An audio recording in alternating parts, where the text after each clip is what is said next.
నమస్కారం city news కి స్వాగతం. ముందుగా ముఖ్యాంశాలు.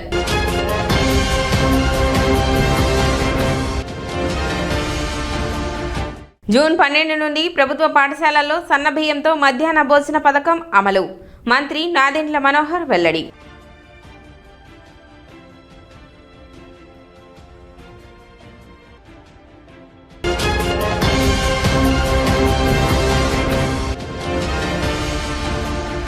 బట్టి వ్యాపారి సిద్ధేష్ ఆత్మహత్యకు పోలీస్ వారిది ఎటువంటి ప్రమేయం లేదు. డీఎస్పీ జనార్దన్ రావు.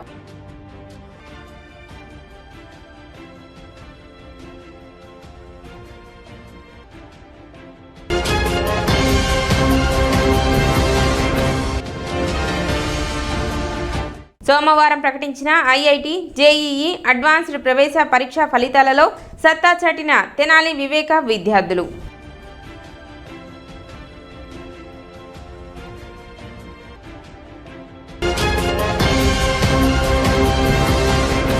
తెనాలి పర్యటనకు వస్తున్న వైఎస్ జగన్మోహన్ రెడ్డి ఆత్మ పరిశీలన చేసుకోవాలని మంత్రి నాదెండ్ల మనోహర్ అన్నారు.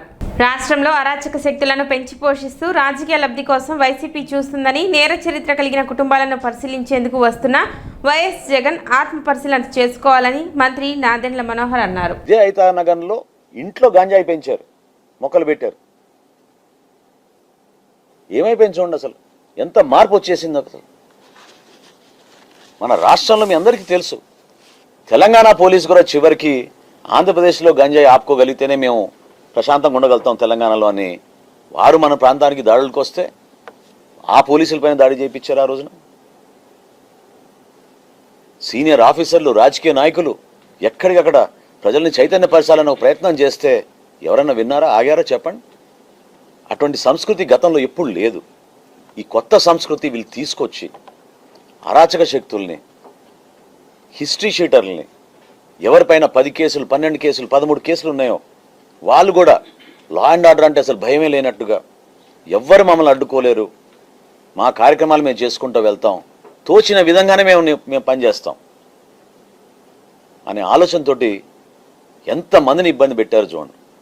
నేను ఇందా చెప్పాను, నేను డైరెక్ట్గా గతంలో ఉన్న శాసనసభ్యుడు, వైఎస్ఆర్సీపీ శాసనసభ్యుడు 5 నిమిషాల్లో ఎలక్షన్ ముగిస్తా అని చెప్పిన వ్యక్తి ఆ రోజున పోలింగ్ రోజు సుధాకర్ అనే వ్యక్తి ఇంతమంది వెళ్ళిపోతున్నారు లోపలికి, మేము 3 గంటల నుంచి మేము క్యూ లైన్లో ఉన్నామంటే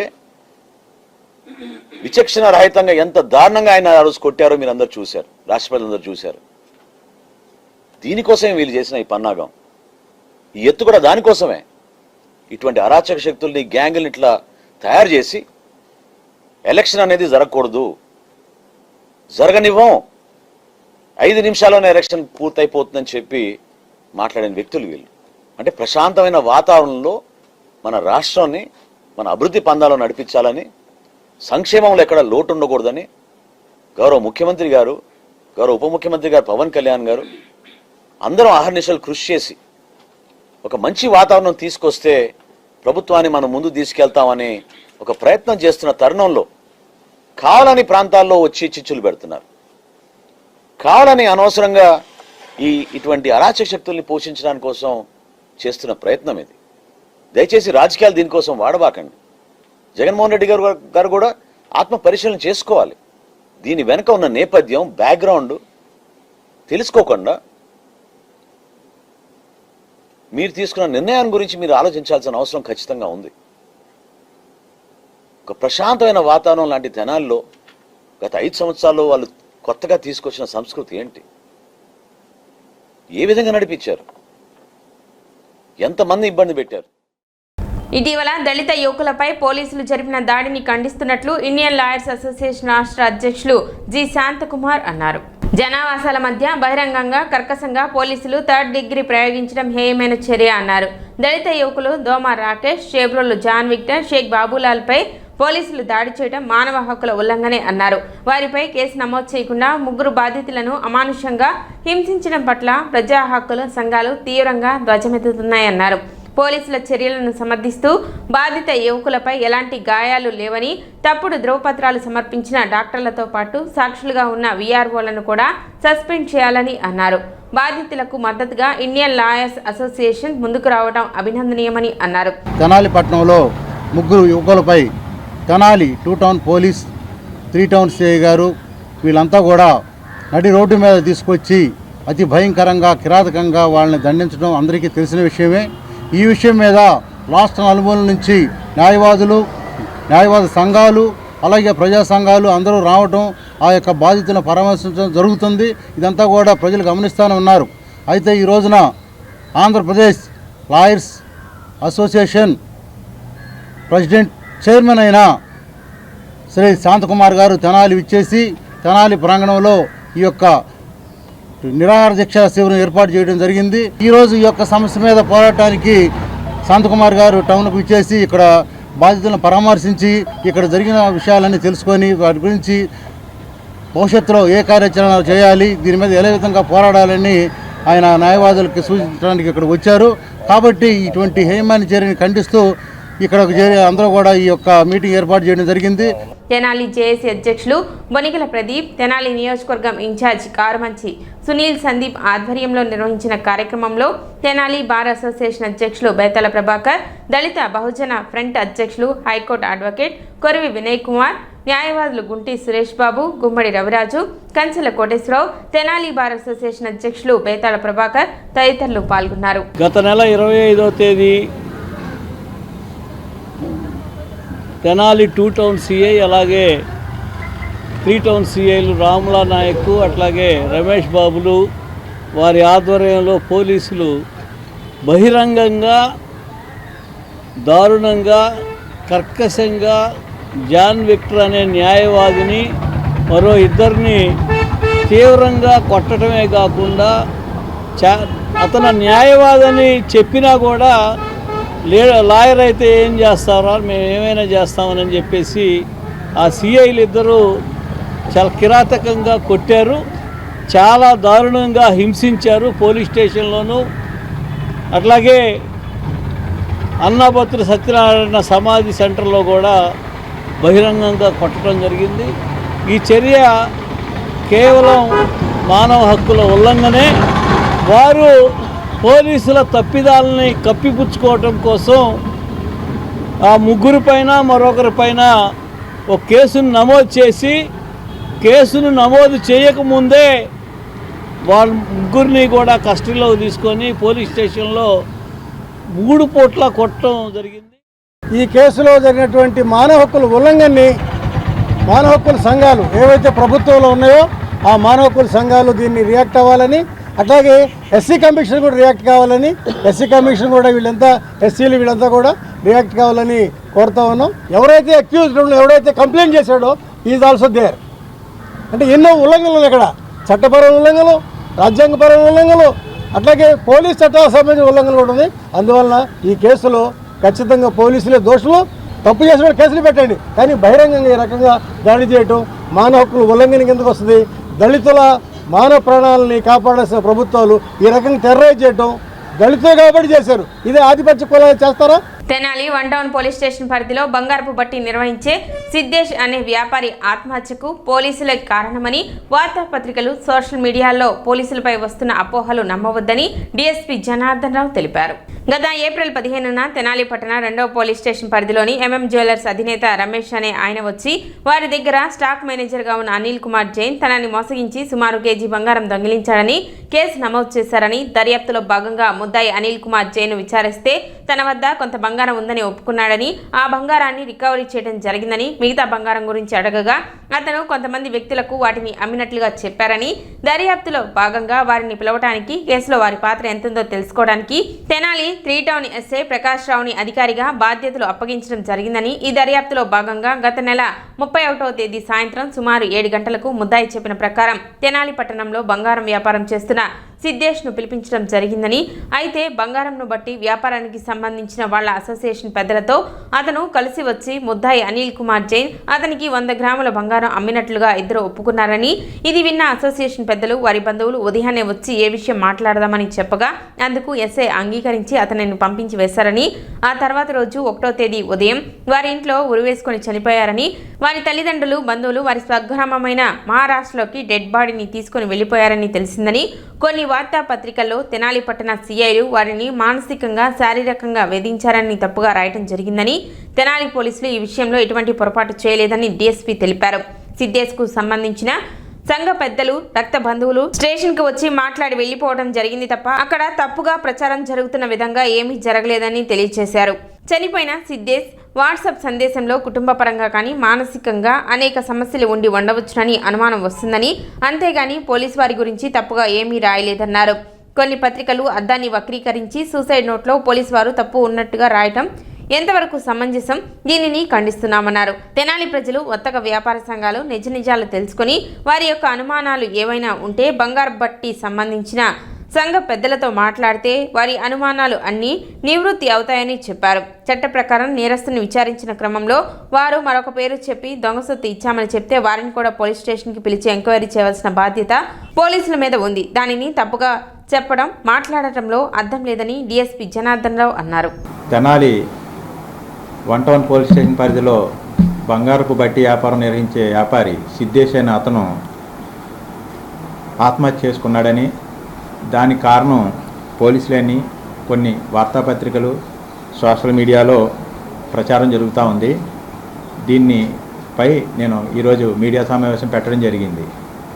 ఇందులో గత నెల 15వ తారీఖున తెనాలి 2 టౌన్ పోలీస్ స్టేషన్ పరిధిలో MM జ్యువెలర్స్ అధినేత కంప్లైంట్ ఇచ్చారు.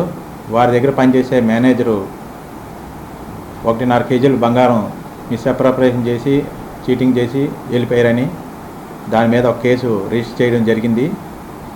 ఈ కేసు దర్యాప్తులో భాగంగా మేము అనిల్ కుమార్ జైన్ని కస్టడీలో తీసుకొని విచారించినప్పుడు అతని దగ్గర ఈ షాపుకు సంబంధించిన కొంత బంగారం రికవరీ చేయడం జరిగింది. మిగతా బంగారం గురించి అతన్ని విచారించినప్పుడు అతను ఎవరెవరి దగ్గర ఎంతంత మొత్తంలో అమ్మాడో, తాకట్టు పెట్టాడో ఇవన్నీ చెప్పడం జరిగింది. అందులో భాగంగా కొంత సొమ్ము రికవరీ చేయడం జరిగింది. అయితే ఈ కేసులో ఈ వ్యవహారాలు చూడడానికి ఇన్వెస్టిగేషను 3 టౌన్ ఎస్ఐ ప్రకాశ్రావుని నేను అప్పగించాను. అందులో భాగంగా అతను పిలవడం, వాళ్ళిద్దరితో మాట్లాడడం, ఏం జరిగిందని విచారించడం ఇదంతా జరుగుతూ ఉంది. దీంట్లో భాగంగానే 31వ తారీఖు రాత్రి 7 గంటల టైంలో ఈ సిద్దేశ్ అనే వ్యాపారిని స్టేషన్కి పిలిపించారు.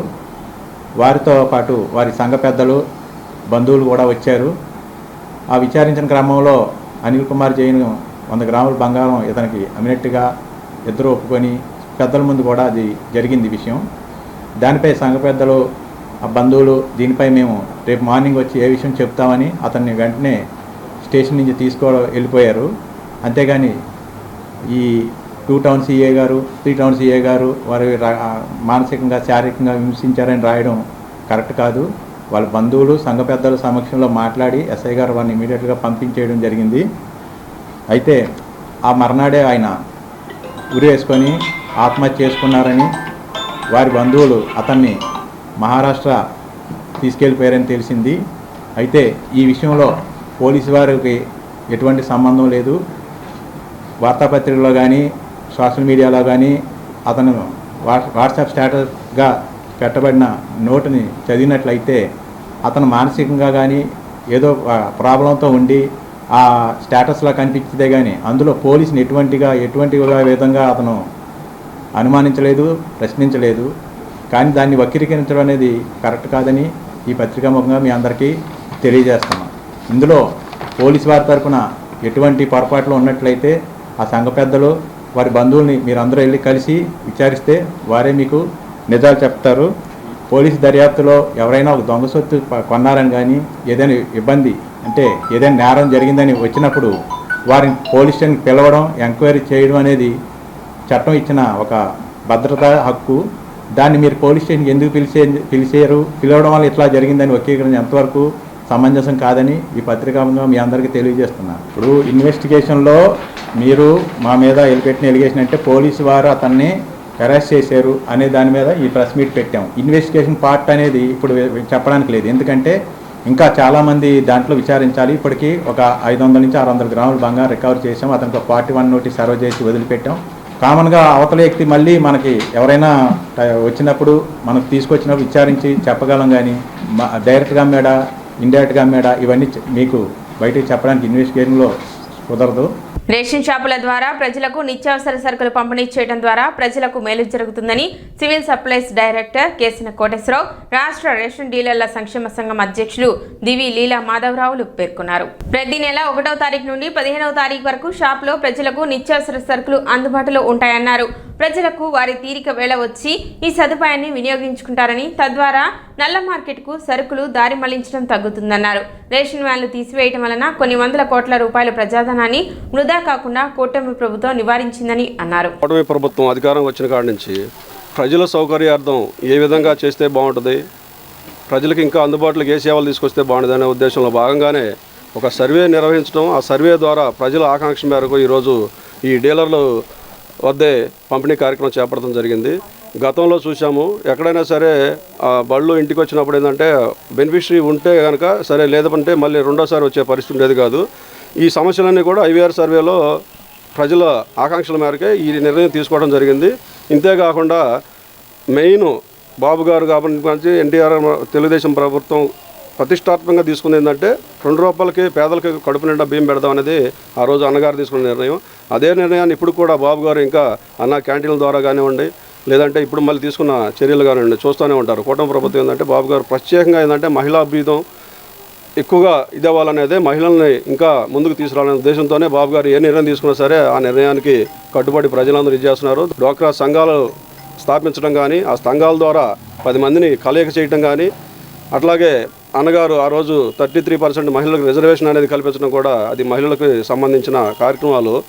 ఈ మహిళలందరూ కూడా జాగ్రత్తగా దీన్ని బాబు గారిని దృష్టిలో పెట్టుకుని గుర్తుపెట్టుకుని మరి ఇట్లాంటి కార్యక్రమాలు మీకోసం మీ కుటుంబాల కోసం తీసుకొచ్చే సేవా కార్యక్రమాలు, అట్లాగే అభివృద్ధి, అట్లాగే ప్రధానంగా తీసుకుంటే డెవలప్మెంట్ అనేది, ఇవన్నీ కూడా సంక్షేమం అభివృద్ధి తోడుగా చేసుకుంటా బాబు గారు తీసుకున్న నిర్ణయాలకి మనం అందరం కూడా కట్టుబడి అదే నిర్ణయంతో రేపు పొద్దున మనం గవర్నమెంట్తో సహాయ సహకారాలు అందించుకోవాలని కోరుకుంటూ సెలవు తీసుకుంటాం. ఈ రోజున ప్రభుత్వం మన మీద ఎంతో నమ్మకంతో రన్నింగ్లో ఉండే ఎండి వ్యవస్థను తీసేసి డీలర్ల ద్వారా పంపిణీ చేస్తుందంటే మన మీద ప్రభుత్వానికి ఉన్న నమ్మకం. ఆ నమ్మకానికి అనుగుణంగా డీలర్లందరికీ కూడా టైం అనేది చూసుకోకుండా ఎంత టైం అయినా సరే వెచ్చించి కార్డుదారులు లైన్లో లేకుండా ఖచ్చితంగా వాళ్ళకి అందుబాటులో ఉండి ఎటువంటి పరిస్థితుల్లో వాళ్ళకి ఇబ్బంది లేకుండా సరుకులు పంపిణీ చేయాలి. అంతేకాకుండా సరైన తూకంతో ఇవ్వాలి, ప్రభుత్వం నిర్దేశించిన రేట్లకు మాత్రం ఇవ్వాలి. అదనంగా మాత్రం డబ్బులు తీసుకునే పరిస్థితి చేయొద్దని చెప్పి నేను డీలర్కి తెలియజేస్తా ఉన్నా. మన దగ్గర చిల్లర లేకపోతే ఆ 2 రూపాయలకు 3 రూపాయలు సరిపోయిన వస్తువు అయినా కానీ వాళ్ళ చేతుల్లో పెట్టాలి తప్పితే చిల్లర లేకుండా డబ్బులు తిన్నారనే చెడు అభిప్రాయం మన మీద రాకూడదు. ప్రభుత్వం కూడా ఎండిఏ వ్యవస్థను తీసేసి పెట్టింది. మనం కూడా ఏదన్నా ప్రభుత్వానికి చెడు పేరు వచ్చే పని చేసేటట్టయితే మన కూడా తీసేసి వేరే వాళ్ళని పెట్టి వేరే రకంగా కూడా ఈ వ్యవస్థను నిర్వహించే ప్రణాళికలు ప్రభుత్వం దగ్గర ఉన్నాయని కూడా డీలర్లందరూ గమనించాలి. అటువంటి పరిస్థితుల్లో మనం మాత్రం ఎంతో జాగ్రత్తగా నడిపితేనే మన డీలర్లకు మంచి పేరు వస్తుంది. ముఖ్యమంత్రి చంద్రబాబు నాయుడు గారు ఆశించిన విధంగా సంతృప్తి శాతం కార్డుదారులు 95% 3 నెలల్లో మనం తీసుకురావాలి, సక్రమంగా పంపిణీ చేయాలి. మీకు ఎటువంటి అసౌకర్యం కలగకుండా ఖచ్చితంగా మీకు అక్కడ మంచినీటి సదుపాయాలు అన్నీ ఏర్పాటు చేస్తారు. లైన్లో లేకుండా ఇచ్చే పరిస్థితి ప్రభుత్వం నిర్ణయాలు తీసుకుంది. దానికి అనుగుణంగా మీరు అందరూ రావాలని చెప్పి నేను చెప్తా ఉన్నా. కరోనా బారిని పడకుండా ప్రతి ఒక్క కార్డుదారుడు కూడా మాస్కులు ధరించి వాళ్ళ యొక్క ఆరోగ్యాన్ని కాపాడుకుని, క్లౌడ్ ఉంటుంది కాబట్టి ఏదైనా 10 మంది ఉన్నా కానీ అవకాశం ఉంది కాబట్టి ప్రతి ఒక్కరు మాస్కులు ధరించి రేషన్ షాపుకి రండి. సక్రమైన పద్ధతిలో మీ ఆరోగ్యాన్ని కాపాడి మంచి వాతావరణంలో రేషన్ షాప్ దగ్గర సరుకులు తీసుకెళ్లాలని చెప్పి నేను తెలియజేస్తా ఉన్నా. అంతేకాకుండా వికలాంగులు కానీ వృద్ధులు కానీ రేషన్ షాపులకు రాలేనటువంటి వాళ్ళు ఎవరైనా ఉంటే వాళ్ళకి డీలర్ ఆయన ఇంటికి తీసుకెళ్లి సరుకులు అందజేస్తారు. మీరు ఎవరు కంగారు పడాల్సిన పని లేదు. 1 నుంచి 5వ తారీఖు వరకు మీ ఇంటి దగ్గరే మీకు సరుకులు అందజేసి ఇచ్చే బాధ్యత డీలర్ మీద ఉంది. ఖచ్చితంగా వాళ్ళు చేస్తారు. ఎటువంటి అసౌకర్యం మీకు కలగదని చెప్పి ఈ సందర్భంగా నేను తెలియజేసుకుంటూ మాకు ఈ అవకాశం కల్పించినటువంటి గౌరవ ఫ్రెండ్లీ ముఖ్యమంత్రి నారా చంద్రబాబు నాయుడు గారికి, యువ నాయకుడు లోకేష్ గారికి, పవన్ కళ్యాణ్ గారికి, పురంధేశ్వరి గారికి, మా ముఖ్యమంత్రి మా మంత్రివర్యులు శ్రీ నాదెళ్ల మనోహర్ గారికి కూడా ప్రత్యేక కృతజ్ఞతలు తెలియజేసుకుంటా ఉన్నా. ఇప్పుడు ఒక చిన్న విరామం.